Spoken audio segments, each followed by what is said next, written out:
السلام عليكم ورحمة الله وبركاته، ازيكم عاملين ايه؟ النهاردة هنعمل الفتة المصري. يلا نبدأ. حطيت اللحمة بشوحها مجرد ما تغير اللون بس. اول ما هتغير لون هنزل عليها بالخضار اللي عندي، طماطمية وبصلاية صغيرة ونص جزرة او جزرة، بيدوا طعم للشوربة جميل جدا. شوحتهم كده مع بعض وهنزل عليهم بالمية المغلية.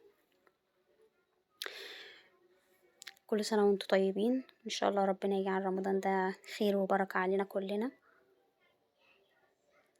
حطيت ملح وفلفل واستكفيت بكده، ومش عايزة ازود حاجات لان انا مبحبش ازود في شوربة اللحمة بالذات يعني توابل كتير، بحب طعم اللحمة فيها. شلت الريم اللي هو بيطلع على وش اللحمة دوت، وكل ما اطلع ريم بشيله بس بقى، وسبتها تستوي بقى مع نفسها على نار واطية. احضر الصلصة بتاعت الفتة. بنص معلقة سمنة، والثوم اللي احنا فرزناه مع بعض نزلت بمعلقة يغير لون بس كده. الأكلة ديت أساسها التوم والخل.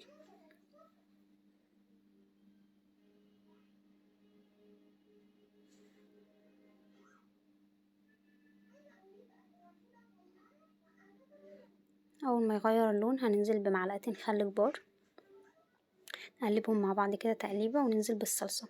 ممكن كوباية صلصة طماطم انتي تكوني عصراها، أو صلصة جاهزة، أي حاجة يعني.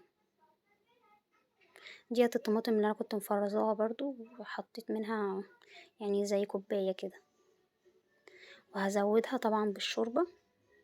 احنا معتمدين على الشوربة في كل حاجة.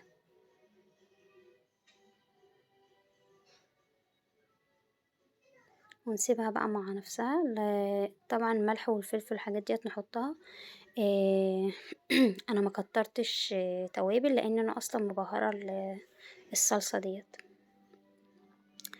هنعمل بقى طشه الثوم.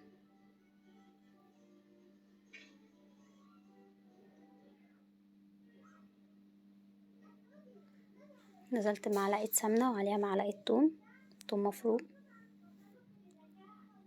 يغير لونه بقى. ننزل بالخل ونكمل الشوربه، وتبقى هي ديت اللي هنسقى بيها الرز لما يطلع. على فكره ريحتها جميله جدا، يعني الريحه قلبت الشقه. في ناس بتحط معاها فلفل اخضر، بس انا ما بحطش يعني عشان ولادي ما بيحبوش.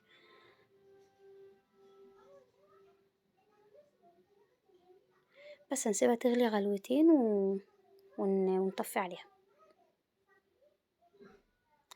وسويت الرز بالشوربة بتاعت اللحمة كده بقى جاهز.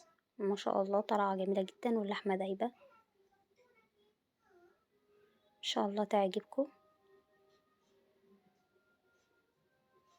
ما تنسوش اللايك والاشتراك.